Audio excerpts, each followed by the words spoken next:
Buenos días, Panamá. Hoy es miércoles 13 de mayo, un día en el cual los panameños debemos entrar a esa llamada nueva normalidad. Recuerden, ferreterías, hay clínicas que reabren sus puertas en la mañana de hoy. Así que a estar pendientes. ¿Cómo va a ser esa nueva normalidad? En un día en el que el ministro de Economía y Finanzas anuncia pues un recorte de 10.000 puestos en el gobierno, que ahorrará al país cerca de 150 millones de dólares. Bueno, el ministro Alexander dio ayer una conferencia de prensa donde explica un poco los malabares que hay que hacer en el nuevo presupuesto general del Estado. Un día, señores, si usted tiene hijos pequeños, usted puede salir con ellos cerca de su casa a las áreas sociales con su número de cédula y siguiendo los patrones que hemos tenido durante estos meses de confinamiento. Así que usted mire su hora y saque a su hijo alrededor, que se aire un poco, decía mi abuela. Ojo con la situación que hay en Sudamérica. Ayer, 2 presidentes calificaron a Brasil con las siguientes palabras. El presidente Mario Abdo Benítez dice que Brasil es una gran amenaza. Y el presidente Alberto Fernández llamó a Brasil un riesgo para todos. En un mundo donde Brasil tiene la tasa de letalidad más alta del mundo. Está también ya sexto en la cantidad de infectados. Y ojo, porque pues su nueva normalidad implica, según el señor Bolsonaro, que pueden abrir peluquerías y gimnasios, como por ser, dice él, pues una parte de unos entes estratégicos. Un día también en el que vale la pena mencionar que sigue esta gran matanza en Panamá. ¿Qué está pasando? Donde parece que es una pelea interna en esa pandilla nacida desde Bagdad, ahora llamada Afganistán, que tiene que ver con aquella masacre de un pabellón de La Joya. Así que así amanecemos hoy, don José. Buenos días, Fernando. Buenos días a toda nuestra audiencia que nos sigue por KW Continente y por el canal 21 Next TV. Tómese su café tranquilo. Tranquilito. Nosotros lo vamos a mantener informado. Le vamos a dar las últimas noticias, un resumen apretado de tantas cosas que pasan. Y tenemos tantas cosas que contarle. Y poco tiempo para hacerlo. Oiga, usted sabe una cosa, Fernando, ahora que usted habla de Afganistán. Afganistán había firmado un acuerdo de paz, ¿se acuerdan?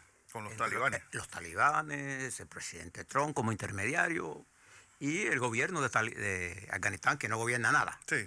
Es un país en guerra. Es. Y entonces, ese es un país que es uno de los grandes productores de opio. Antes de la guerra, con los rusos, sin los rusos, con los gringos. Desde las guerras del opio, gran parte del opio que inundó China en el siglo XIX venía de ahí. Los ingleses siempre tardaron de conquistar Afganistán por eso. Y de una geografía increíblemente complicada, llena de túneles, en fin. Bueno, resulta que el gobierno le declaró la guerra a los talibanes a pesar del acuerdo. Y van contra todo ello por la masacre que hubo. Ahora que usted habla de Afganistán. Bueno, la masacre que hubo. En medio de la pandemia, la guerra. Preste la atención a las palabras del Papa Francisco, que está llamando vamos a hacer una pausa en los conflictos, a buscar una solución y ya el asedio a los países, porque quienes están en riesgo son los pueblos. Claro. Bien, alguna cosa que usted debe saber para el día de hoy. En términos globales, Fernando, estimados televidentes, el coronavirus sigue su marcha. Hay 4.300.000 casos, más o menos. Digo más o menos porque están todos los días. Acuérdense que mientras estamos nosotros despiertos, otros están durmiendo, mientras otros nos levantamos, otros están ya en mediodía, en fin. Más de 4.300.000 y 293.000, más de 293 personas fallecidas. El primer lugar en términos de país que tiene la mayor nivel de positivos para el coronavirus en los Estados Unidos, con cerca de 1.400.000 y que tiene 83.425.000 muertos.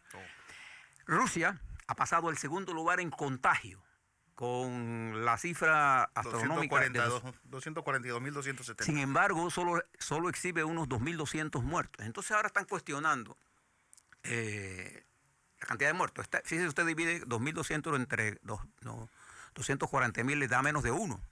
Mucho menos. Mucho menos de 0.01. menos de 1. Así que eso le está indicando a usted, sí, porque el 1% sería 2.400, ellos tienen 2.200, es casi como punto 8, punto 9 por ahí.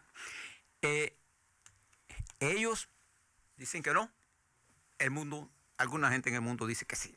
Lo cierto es que el señor Putin ha sido un desastre en el manejo de esta pandemia, que también la subestimó. Sí. Bien. En los Estados Unidos ayer se produjo una cosa insólita, pero interesante.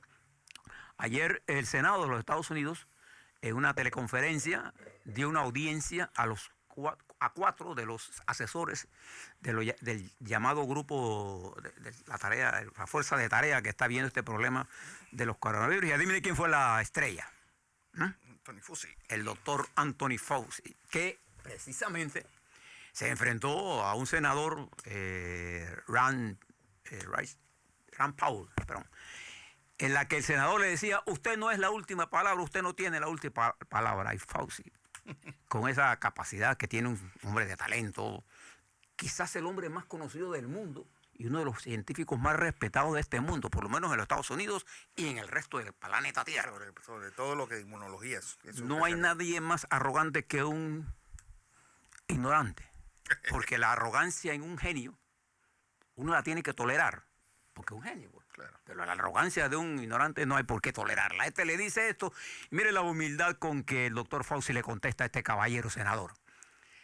Soy un científico, soy un doctor y soy un funcionario de salud pública. Y le puedo decir que ciertamente no tengo todo el conocimiento de este virus.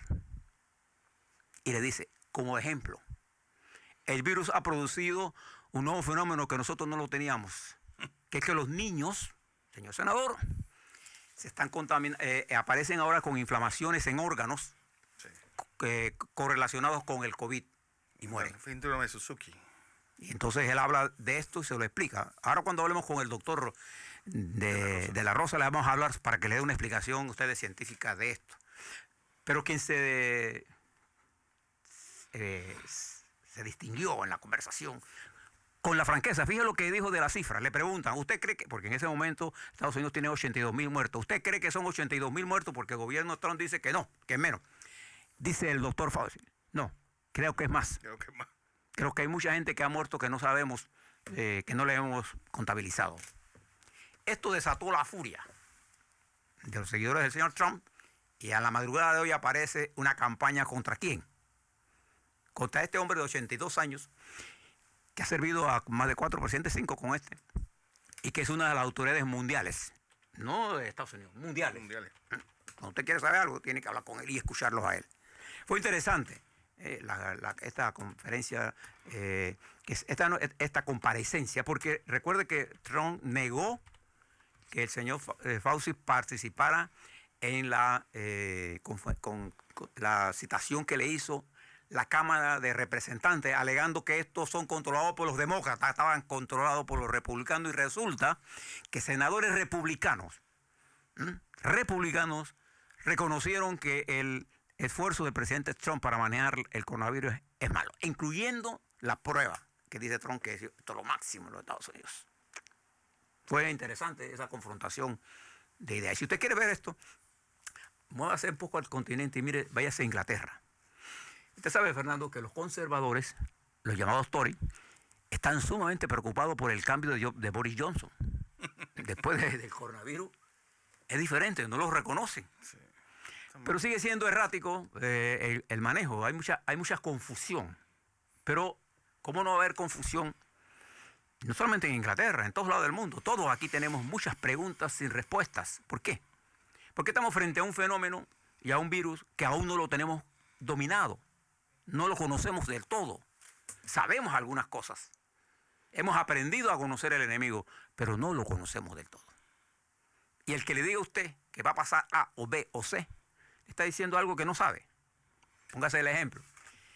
Fíjese lo que pasó en Wuhan, allá en China. Y esos signos son increíbles. En China, unos casos han salido en Wuhan nuevos. ¿Sabe lo que mandaron a hacer los chinos? En 10 días, toda la población de esa provincia, que tiene 11 millones, se le va a poner una prueba a todos. una prueba para saber si tienen coronavirus y dónde están. ¿Y dónde están?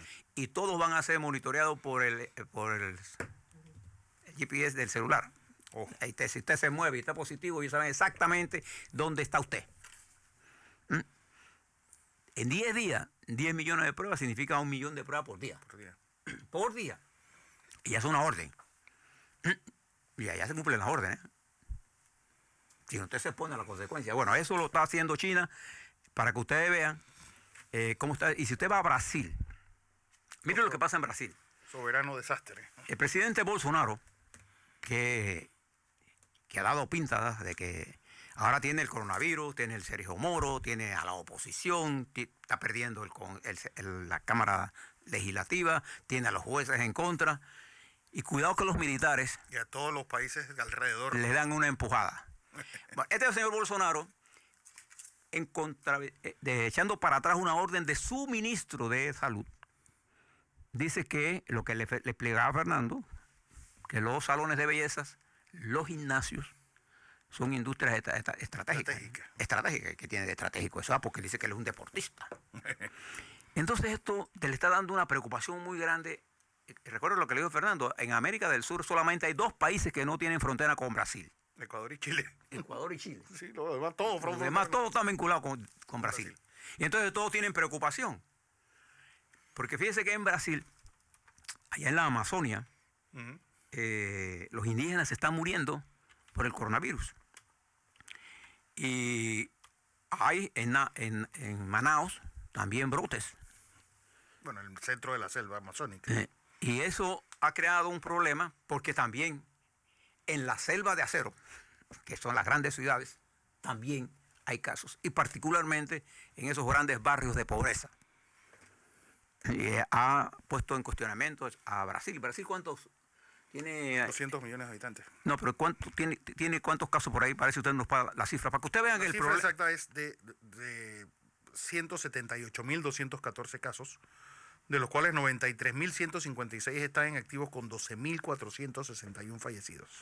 Y fíjese lo que está ocurriendo en todo el mundo. Europa se encuentra en la fase de caída del efecto virus y a la apertura ha habido algunos rebrotes que son esperados, como lo explicó el doctor de la Rosa, y se espera que cuando usted abra sin tomar las medidas se dispare. Y este es el gran dilema de los Estados Unidos. Muchos estados de los Estados Unidos han abierto sin cumplir las guías que le dieron para abrir.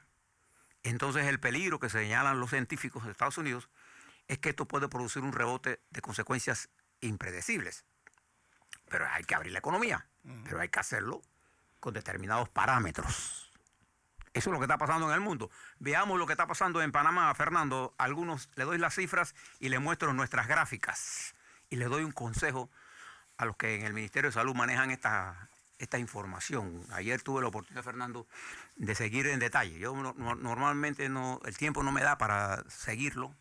Y ayer vi la explicación que hizo un doctor, que entiendo es un doctor, que es un epidemiólogo, entiendo que es un muchacho joven, que se ve que maneja el tema.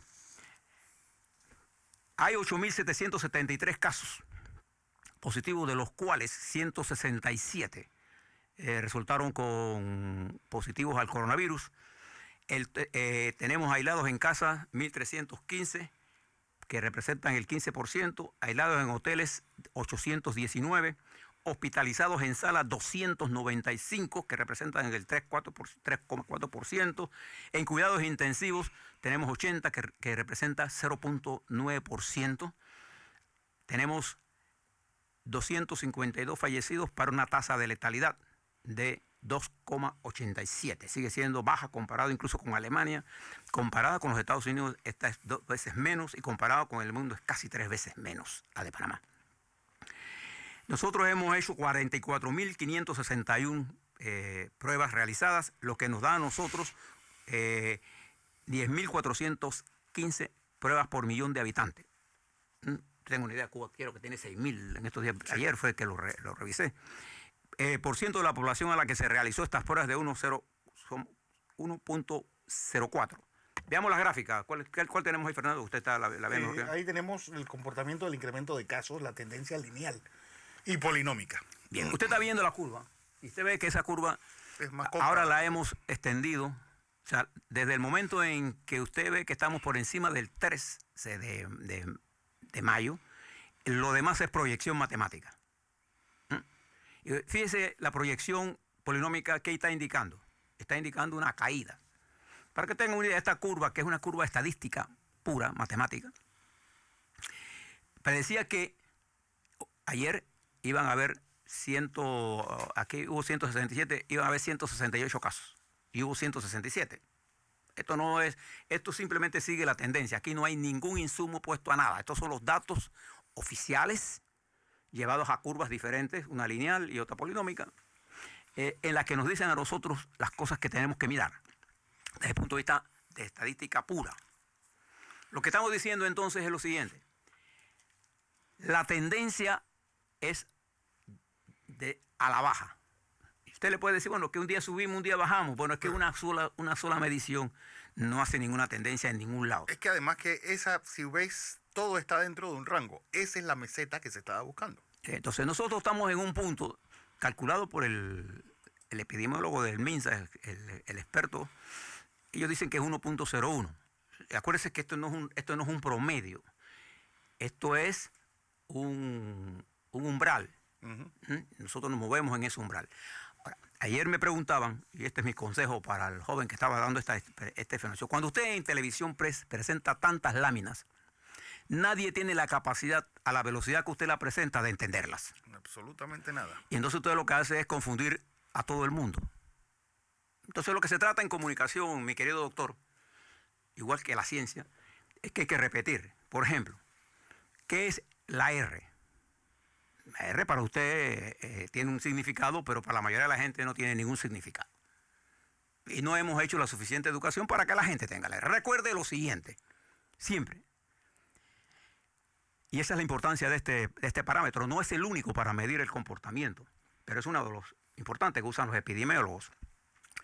En una infectación, en una pandemia o una epidemia, lo que los epidemiólogos tratan de medir, cuál es la reproducción del patógeno. O sea, cuántas veces si yo me enfermo puedo yo contaminar a otro. Este virus tiene la facultad de poder hacer eso una persona cada 3 personas. Y usted se imagina que cada uno de ellos pueda contaminar a 3.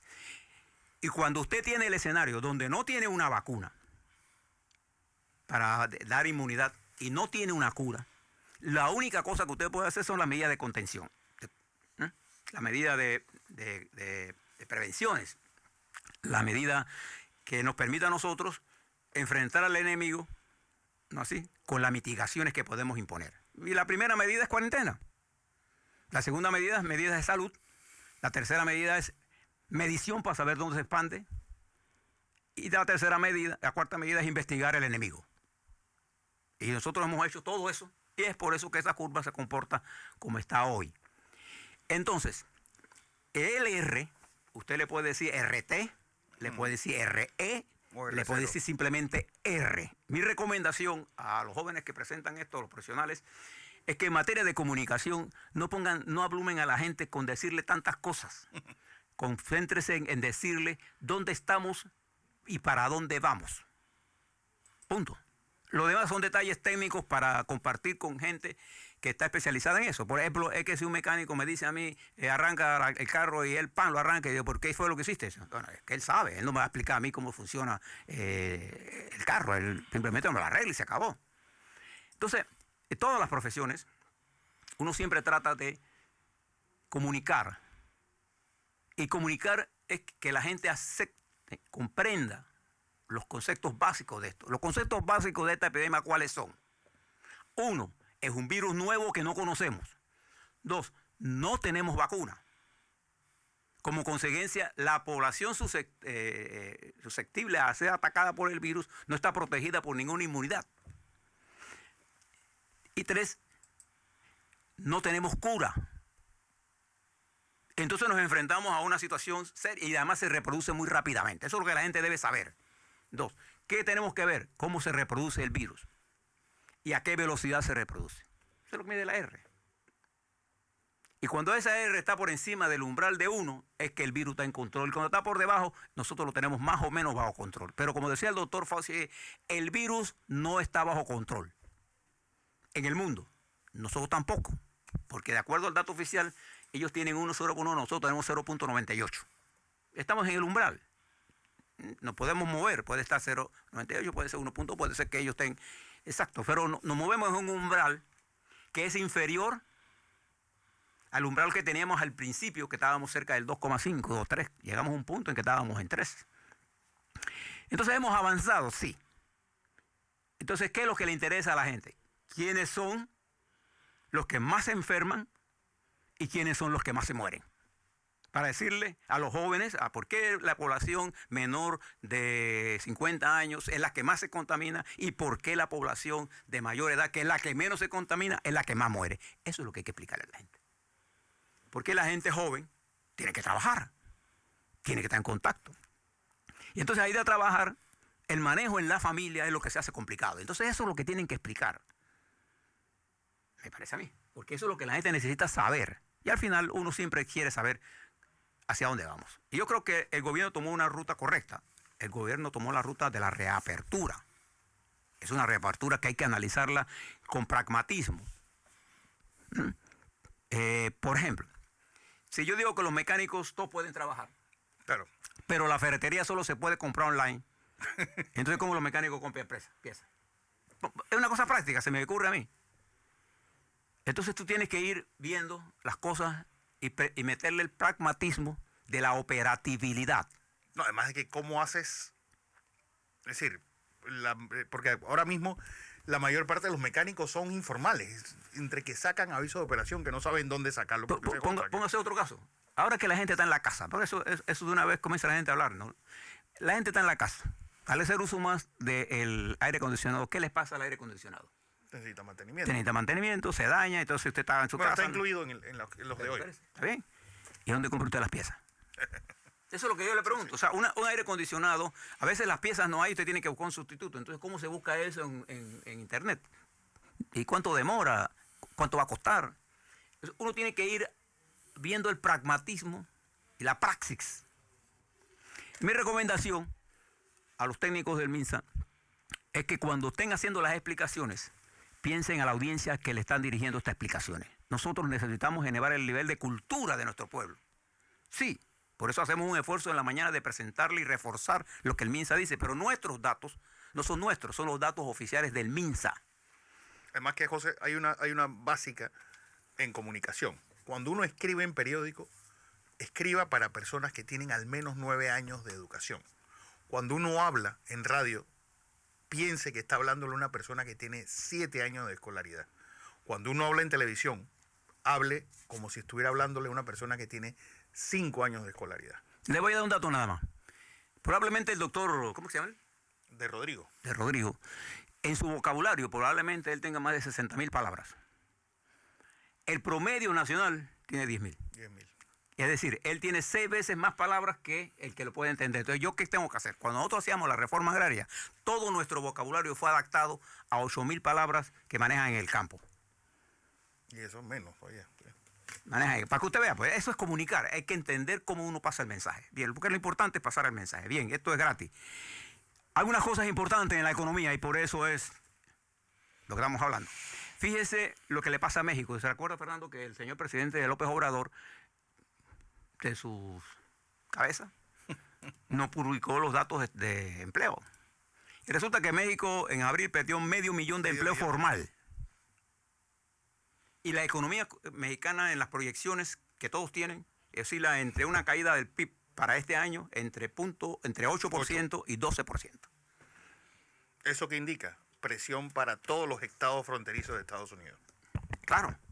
Y entonces, además de eso, México no nos está explicando qué está pasando con esa pandemia. No. Y lo que pone presión también a los Estados Unidos, porque yo no sé si ustedes conocen bien la frontera. La frontera que va de México con California tiene un flujo de gente. No, y la de Arizona, Nuevo México, Texas, Texas, Luisiana. Y entonces cuando usted pasa el paso en Texas, una cosa es el paso en los Estados Unidos, usted ve la diferencia. Ahí ve donde usted ve la gran diferencia. Cuando usted está en el paso, región de Texas, usted ve La Obregón diferencia. del otro lado, que es un Y desastre. cuando usted ve del otro lado, usted ve la pobreza. Esa es la realidad.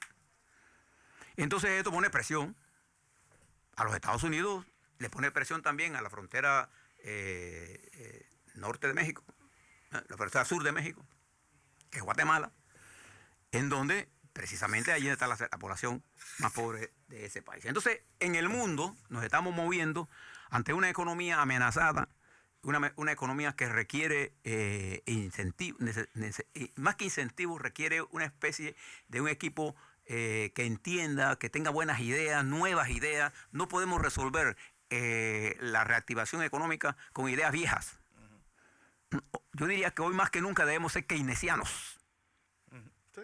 Es la época de ser keynesianos. Bueno, que hacia eso vamos. Es decir, todo lo que se está diciendo es mucho dinero público a reactivar la economía. Y menos neoliberal. Este es el momento de pensar en el desarrollo con la necesidad de poner circulante para poder abordar esto. Por eso yo me niego a aceptar que habrá una nueva normalidad. Lo que vamos a encontrar nosotros Una nueva realidad. es que vamos a encontrar una realidad compleja.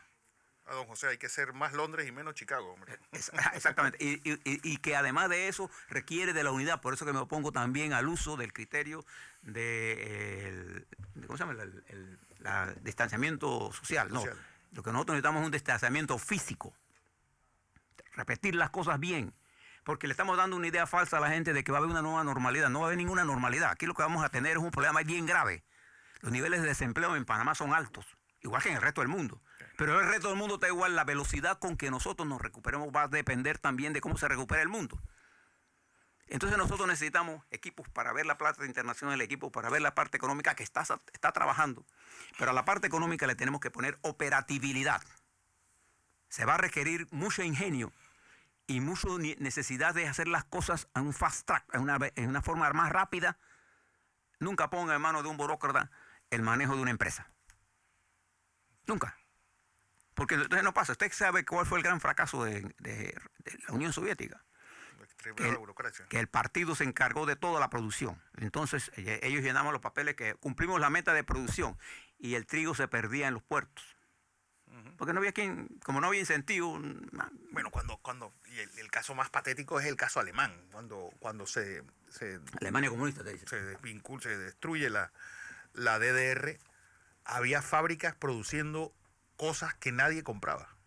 Clavos de madera, por ejemplo. Y los tipos tenían la pared llena de diplomas y esos clavos de madera después otra empresa los compraba, era para hacer palillos de dientes. Es decir, nadie los usaba. Bien. Vamos a cambiarnos de estudio para hablar un poco sobre Panamá. Vamos a hablar con el doctor de la Rosa. De la Rosa, sí. Hay cosas que le queremos preguntar a él para que nos explique y nos ponga al día, porque el doctor de la Rosa sabe, es un gran profesional. Además que Y un hombre que está siente un profundo cariño por Panamá. Él está haciendo eso por Panamá. Claro, un hombre que está en el lugar preciso en el momento indicado. Y vamos a hablar sobre Panamá y las cosas que están ocurriendo. Tenemos muchas entrevistas y lo vamos a poner al día. Usted tranquilo. Así es.